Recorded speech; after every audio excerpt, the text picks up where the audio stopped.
বাদশাহ আলমগীর কুমারে তাহার পরাইত এক মৌলবি দিল্লীর।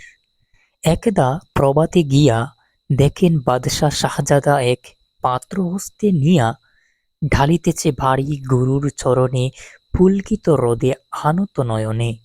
শিক্ষক শুধু নিজ হাত দিয়া নিজেরই পায়ের ধুলি দুয়ে মুছে সব করিছেন সাফ সঞ্চারী আঙ্গুলি।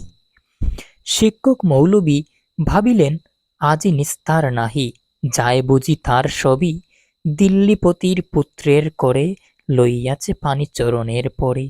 স্পর্ধার কাজ হেন অপরাধ কে করেছে কোন কালে। ভাবিতে ভাবিতে চিন্তার রেখা দেখা দিল তার ভালে। হঠাৎ কি ভাবি উঠি কহিলেন আমি ভয় করি নাকো, যায় যাবে শির টুঠি। শিক্ষক আমি শ্রেষ্ঠ সবার, দিল্লীর পতি সে তো কোনো চার। ভয় করি নাকো, ধারি নাকো ধার, মনে আছে মোর ভল। বাদশা সুদালে শাস্ত্রের কথা শোনাবো অনর্গল। যায় যাবে প্রাণ তাহে, প্রাণের চেয়েও মান বড়, আমি বুঝাবো শাহান শাহে।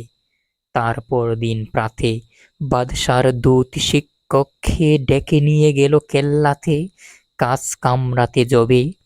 শিক্ষকে ডাকি বাদশা কহেন শুনুন জনাব তবে, পুত্র আমার আপনার কাছে সুজন্য কি কিছু শিখিয়াছে, বরং শিখেছে বেয়াদবি আর গুরুজনে অবহেলা। বরং শিখেছে বেয়াদবি আর গুরুজনে অবহেলা। নহিলে সেদিন দেখিলাম যাহা স্বয়ং সকাল বেলা। শিক্ষকগণ জাহাপানা আপনি বুঝিতে পারিনি হায়। কি কথা বলিতে আজকে আমায় ডেকেছেন নিরালায়। বাদশা কহেন সেদিন প্রভাতে দেখিলাম আমি দাঁড়ায়ে তফাতে, নিজ হাতে জবে চরণ আপনি করেন প্রক্ষালন।